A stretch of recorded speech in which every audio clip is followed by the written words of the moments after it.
God, I really hate this! Fedra cried and felt nauseous as she swept the smelly pig and chicken pens. After sweeping, she had to pour water over them to get rid of the stench. She had to clean not just one, two, but 10 animal pens, which really brought her into tears. How are you going to finish if you keep crying?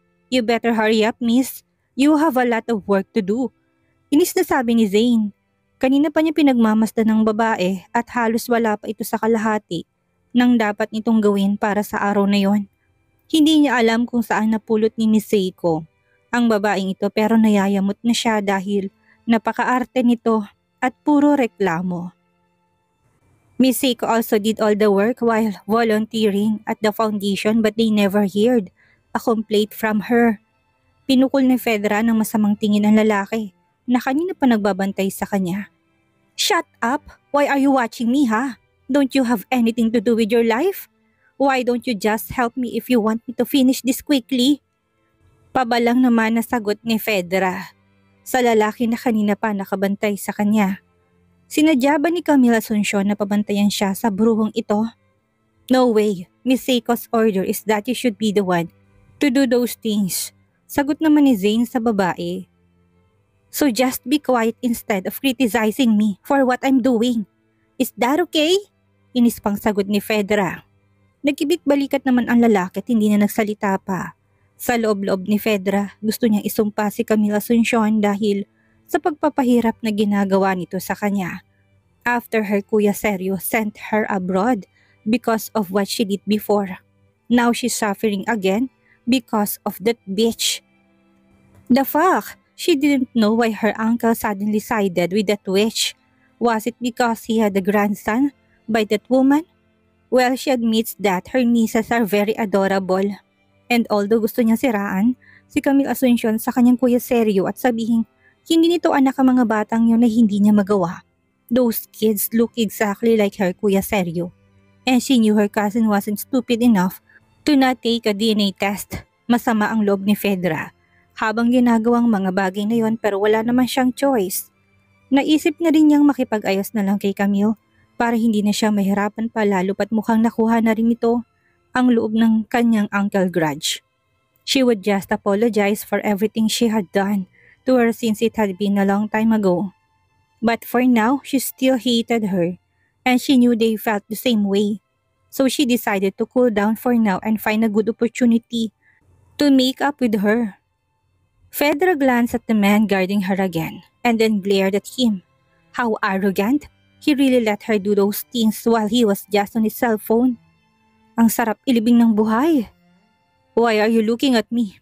Inis na tanong ng lalaki nang mahuli siya nito nakatingin. Pinagtaasan nito ng kilay ni Fedra. Nothing. I just realized that you're so ugly. Inis niyang sabi habang patuloy na pagwawalis ng dumi ng mga hayop. Same here. Nang marinig yun ay pinagdilata ng mata ni Fedra ang lalaki pero hindi na siya sumagot pa. Lalo lang siyang maiirita kapag pinatulan niya ang pangasar ng bruhong lalaki. Throughout Anna's birthday party, Seiko offered to be the host while the twins stayed with their daddy and watched the kids have fun. May ilang pag-game si Seiko sa mga bata na paminsan-minsan ay sumasali si Keisuke at Kiyomi na hinahayaan naman niya para mag-enjoy din ang dalawa. Samantala silang dalawa naman ni Sergio ay nanatiling kaswalang pakikitungo sa isa't isa. Bagamat nakakaramdam pa rin siya ng pagkailang sa tuwing nakikita niyang nakatingin ito sa kanya. Thankful din siya dahil bukod sa staff ng foundation, isa rin to sa tumutulong para asikasuhin ang mga bata at matatanda lalo na't hindi biro ang dami ng mga to. He helped provide food, gift, and prizes, even helping to prevent chaos and have a peaceful party. Here, kumain ka na. I know you're hungry. Nagangat ng tingin si Seiko at nakitang si Sergio yon na naglapag ng plato na may lamang pagkain sa harap niya. Habang matamis na nakangiti, kumabog ang dibdib ni Seiko pero hindi siya nagpahalata. Nasa iisang table sila noon kasama mga anak at kumakain. Pansamantala na muna niya kasing inihinto ang party para naman makakain ng mga bata at matatanda. Thanks, Aniya na may bahagyang ngumiti. Basta ikaw, Ani seryo, na sinamahan pa ng matamis na ngiti. Daddy, tabi ka na po kay Mami. Eat na po tayo. Masayang anyaya ni Kiyomi-sama. Masuyo namang ngumiti si Seryo sa anak sa kamarahan itong hinaplos sa ulo. Okay, my princess. Daddy, when po tayo mamamasyal? I want to go to Hong Kong Disneyland. Tanong naman ni Keisuke, nanihinto ang pagkain. Me too, Daddy. I want to go there. Segunda naman ni Kiyomi, nabakas ang excitement sa inosenteng mukha. Naupo si Seryo sa pagitan ng kambal habang si Seiko naman, na kasalukuyang nakikinig lang ay nakatapat niya ng upuan. Kailan ba matatapos ang homeschooling niyo? Nakangiting tanong ni Seryo sa mga anak sa kapasimpleng sumulyap kay Seiko. Summer vacation na nila next week, sagot ni Seiko nang mahuling nakatingin sa kanyang lalaki at nakaramdam ng pag-init na magkabilang pisngi. So, we're going to Hong Kong for summer vacation. Is that okay with you? Tanong ni Seryo sa mga anak. Yay! I can't wait, Daddy. I'm so excited! Bulalas ni Kiyomi, sabay yakap sa braso ng ama. Mom, will you come with us? Tanong naman ni Keisuke na nakatingin sa kanyang mommy. Nahinto si Seiko sa akmang pagsubo ng pagkain sa kabinitawan ng kubyertos at tumarap sa anak.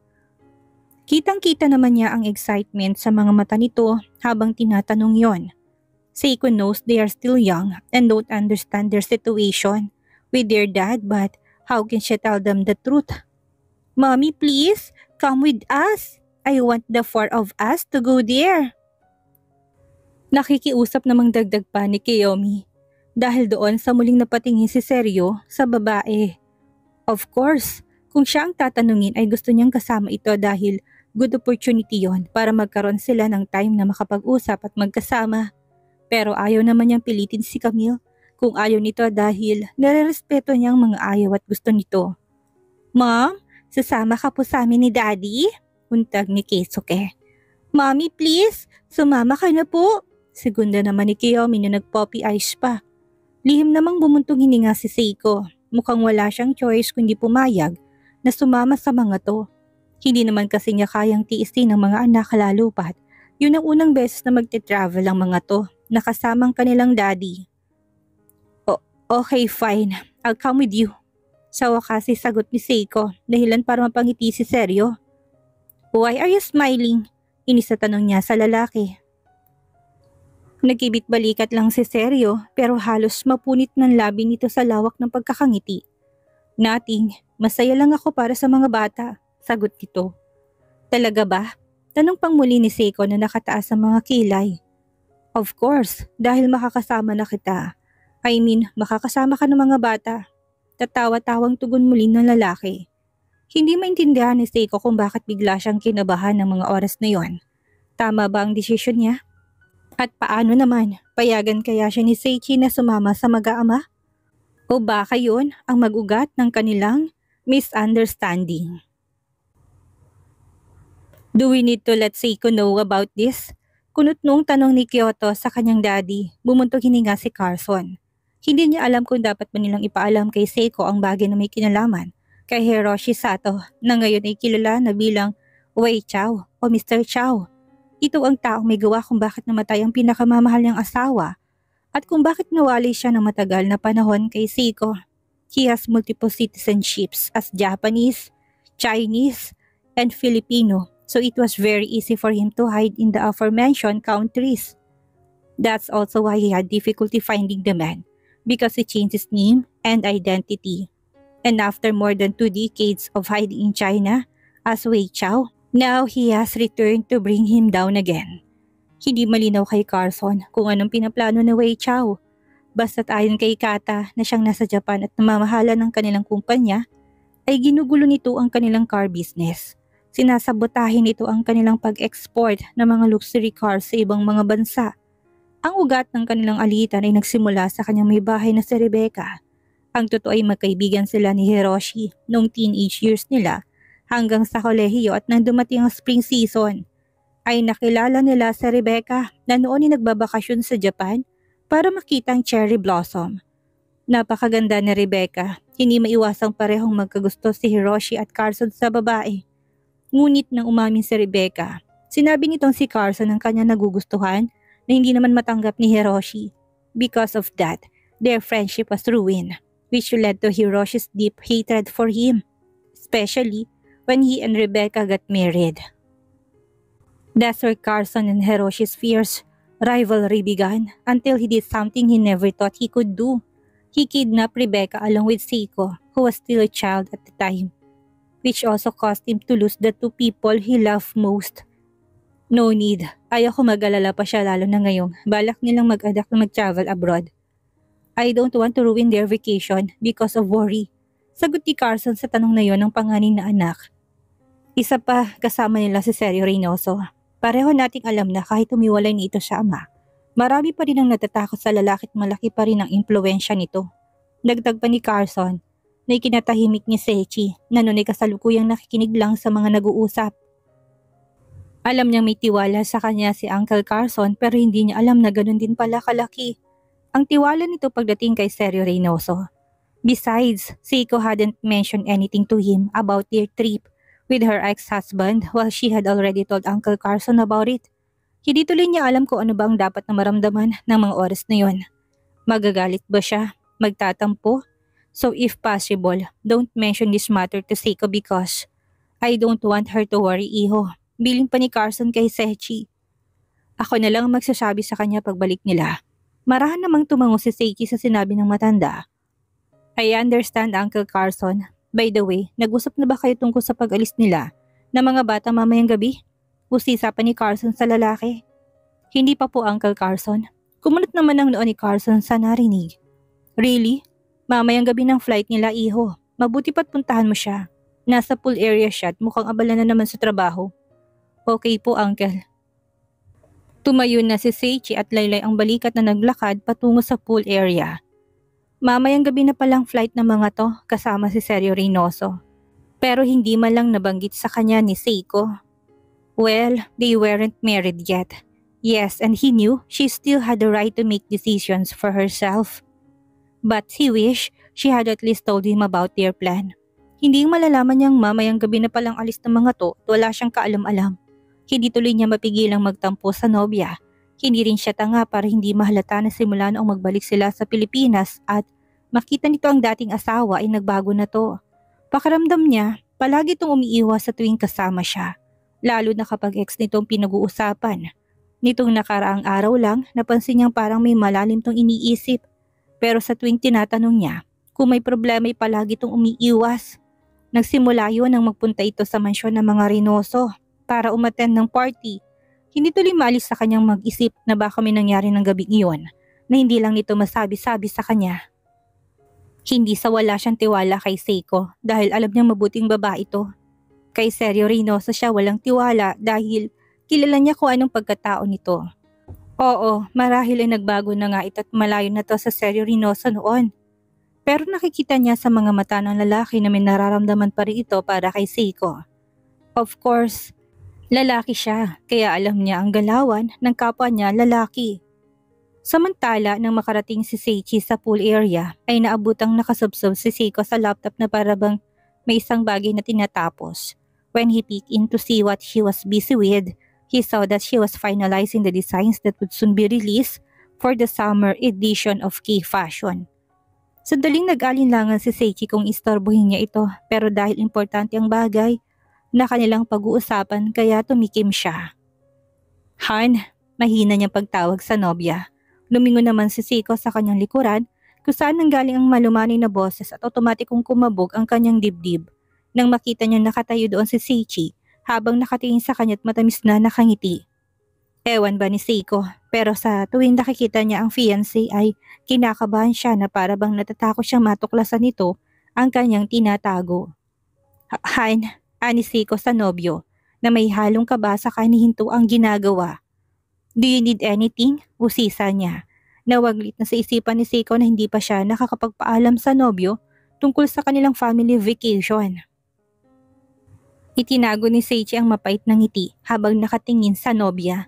Mukhang nawala na sa isipan nitong pagsasabi sa kanya ng pag-alis nito. Are you busy? Sa halip ay tanong ni Seichi saka naupo sa rattan chair, nakatapat ng kinauupuan nito. Medyo, may fina-finalize ng akong design para sa summer edition ng K-Fashion. Aniya saka tumingin ng diretso sa nobyo. Napansin ni Seiko na parang may gusto tong sabihin kaya siya na nag-usisa. May sasabihin ka ba, Han? Sinabi sa akin ni Uncle na aalis kayo mamayang gabi para pumunta ng Hong Kong kasama si Sergio Reynoso. I mean, you don't really have to tell me but… I'm sorry, Han. I forgot to tell you. Hingin pa umani ni Seiko sa nobyo. Sa kamarahang kagat ang ibabang labi. Why did she forget to tell Seichi about the vacation? Napakatanga mo, Seiko. It's okay. I don't have a problem with it. As long as it's for the twins. Ani Seichi sa kapilit ng ngumiti. Thanks God. Akala ko magagalit ka, Han. Bulalas ni Seiko na para bang nabunutan ng malaking tinik sa dibdib. The truth is, I really want to tell you about this, Han. But Han, may tanong ako. Putol ni Seichi sa sinasabi ng nobya dahilan para puno ng pagtataka tumapatingin sa kanya. Yes, Han. Tungkol saan? Kabaliwan man pero paulit-ulit na naglalaro sa isipan ni Seichi ang tanong na yun simula nang mapansin niya ang pagbabago kay Seiko. At sa totoo lang, natatakot siyang malaman ng sagot pero wala siyang choice. Kailangan niyang malaman ng totoo bago umalis ang mga to. Sandali pa munang namayani ang katahimikan sa pagitan ng dalawa hanggang sa magsalita si Seichi. Do you still love him? Ha? Do you still love your ex-husband? Sergio Reynoso? Do you still love him? Maang na napatingin si Seiko sa nobyo sa kaalanganing napangiti. Ha? Ano ba yung sinasabi mo, Han? Bumuntong hininga si Seichi at aaminin niyang habang pinagmamasdan niya, ang magandang mukha ng nobya ay nasasaktan siya. Because even though he hadn't heard the answer yet, he already knew it. Please, Seiko, gusto kong maging honest ka sa akin. Wika pa ni Seichi sa babae na bakas ang pagtatanong sa mga mata. Since bumalik tayo ng Pilipinas at magkita kayo ni Sergio Reynoso, I've noticed that you're often deep in thought. You're always out of your mind and you seem to avoid me when we talk about him. You weren't like that with me before, Han. Hindi ka agad makapagsalita si Seiko dahil hindi niya alam kung paano umpisahan ang lahat. Natatakot siya masaktan niya si Seichi pero alam niya mas masasaktan ito kapag patuloy siyang nagsisinungaling sa tunay na nararamdaman. Han, kagat-labing usal ni Seiko, nagbaba siya ng paningin dahil hindi niya magawang salubungin ang nag-aarok na tingin ng lalaki. Sergio Reynoso is right. You're too kind. You're afraid of hurting other people's feelings. So you're willing to sacrifice yourself for the sake of others. I'm not a fool, Seiko. I know you never loved me. And you're just overwhelmed by the idea of your children growing up without a father. Pero ngayong handa ng panagutan ni Sergio Reynoso sa mga bata, nagdadalawang isip ka na sa relasyon natin. You're stuck in a situation where you have to choose between me or your ex-husband. But you know what, Seiko? Ever since I met you, I've always wanted you to be happy. Kaya kahit ngayon lang, maging totoo ka sana sa sarili mo at sagutin mo ang tanong ko. Don't worry about me because what matters to me is that you're happy. Muli, namayaning isang nakakabinging katahimikan na para bang kapwa nagpapakiramdaman ng isa't isa. Pinag-iisipan ng mabuti ni Seiko ang mga sinabi sa kanya ni Sergio at narealize niyang may punto naman ang mga sinasabi nito. Besides, she couldn't face Seichi anymore, especially since she knew she was hiding something from him. Seichi was a very good man and he didn't deserve to have his feelings played with. Do you still love him, Seiko? Habang binibigkas ang salitang yon ay parang paulit-ulit na sinasaksak ng matalim na kutsilyong kanyang puso. Mahal na mahal niya si Seiko at handa siyang magpakaama sa dalawang bata. But if Sergio Reynoso still her love even after all these years, then he knows he was nothing left to fight for. Tatanggapin na lang niya ang katotohanan kahit na masakit para sa kanya. Yes, you're right. I still love him and that hasn't changed. Buong tapang na sagot ni Seiko. Dahil 9 p.m. ang flight at mahigit 2 oras ang biyahe mula Manila hanggang Hong Kong, ay 12 a.m. na nang makarating sina Seiko at Sergio sa hotel kung saan sila magstay para sa kanilang 1-week vacation. 2 kwarto ang kinuha ni Sergio para sa kanilang mag-anak dahil gusto niyang bigyan ng privacy si Camille. Ayaw niyang isipin ito na sinasamantala niya ang pagkakataong iyon kahit pa gustong-gusto niyang makasama sa kwarto ang babae. "Good night, magpahinga na kayo ng mga bata." Nakangiting sabi ni Sergio matapos maihiga sa malaking kama si Kisoke at Kiyume na nakatulog na dahil sa pagod. Good night, magpahinga ka na rin." Sagot naman ni Seiko kahit nailang siya dahil silang dalawa na lang ang naroon sa kwarto at mahimbing na natutulog ang mga anak. Sandali pa munang hindi kumilos si Sergio at nakatingin lang sa asawa. Sobrang saya niya ng mga sandaling iyon dahil kasama niya ang kanyang mga anak at si Camille ng sandaling yon. Kung pwede nga lang niya sugurin ito ng yakap at mahigpit ay ginawa na niya. Pero dahil hindi maari na kontento na lang siyang pagmasdan ito. "Uuway, may gusto ka bang sabihin?" Tanong ni Seiko na halos mabingi sa lakas ang tibok ng puso. Marahan namang umiling si Sergio sa kamasuyong ngumiti at sinabing, "I just want to say thank you." "For what?" Kunot noong tanong ni Seiko. "Dahil kasama ko kayo ngayon, kayo ng mga bata." Nakangiting tura ni Sergio. "Thank you dahil hindi mo ipinagkait na makasama ko mga bata, Seiko. Ito na yata ang pinakamasayang sandali ng buhay ko." Baka sa gwapong mukha ni Sergio ang kasiyahan ng sandaling yon kaya parang may kamay na humaplo sa puso ni Seiko. She knew what he had been through in the past 8 years, so seeing the man so happy made her want to cry. "Karapatan mo yon dahil ikaw ang ama nila. Ayaw ko namang ipagkait sa kanila na makilala nila ang totoo nilang daddy." Sagot ni Seiko na pilit kinokontrol ang emosyon. "Do you want to drink with me?" Sa halip ay tanong ni Sergio. "Don't worry, wine lang, pampatulog." Sandali namang nag-isip si Seiko. Total, alam niyang mahirapan siyang makatulog sa dami ng mga kaganapan ng araw na iyon, kaya nagpaunlak siya sa imbitasyon nito. "Okay, sure. Okay, wait for me." "Okay, I'll just get some wine from the bar." Nakangiting paalam ni Sergio saka tumalikod na at lumabas ng kwarto. Habang hinihintay ang lalaki, nag-decide si Seiko na mag-shower na muna dahil nanlalagit na siya sa ilang oras na biyahe. Isang ternong silk sleepwear na sleeveless at short ang napiling suotin ni Seiko. At bago lumabas ng kwarto ay nag-blow dry na muna siya nang hanggang balikat na buhok, nag-lotion at nag-spray ng konting perfume. Paglabas sa kanilang kwarto, nagtungo si Seiko sa salat na abutan niyang nandun na si Sergio. Mukhang tulad niya ay nakapag-shower na rin ito dahil preskong presko ito sa suot nitong white v-neck shirt at white drawstring pants. "Are you done?" Nakangiting tanong ni Sergio at saka binuksan ng bote ng red wine at nagsalin sa 2 goblet. Yap, naupo si Seiko sa tapat ng lalaki at mula sa kinupuan ay nilibot niyang paningin sa presidential suite na kinuha ni Sergio para sa 1-week vacation. The hotel suite has a nice ambience. It has 4 bedrooms, a kitchen, 2 bathrooms, a wine bar, an entertainment area, and a pool. Sergio made sure that the 3 of them would be comfortable in the suite he had booked for them. Mula sa kinupuan, malayang nasasamyo ni Seiko ang palalaking pabango ng lalaki na ever since ay gamit na nito. She loved that smell so much that she felt like little butterflies were playing in her stomach. "I'm glad dahil pinayagan ka ng fiancé mo na sumama sa amin," ani Sergio, sabay lagok ng wine. "I'm not his fiancé anymore." Seiko felt a pang of sadness in her heart at that realization. Since she had confessed her true feelings for Sergio earlier, she knew that everything was over between her and Seichi. She also felt guilty because Seichi was such a good person, but she also knew that it would be worse if she continued to deceive him. Yes, he's not narrow-minded enough to think negatively of me. May tiwala siya sa akin. Pagsisinungaling ni Seiko. Nang marinig yon ay mistulang sinuntok ang dibdib ni Sergio. Napakatanga niya dahil hindi siya nagtiwala kay Camille noon.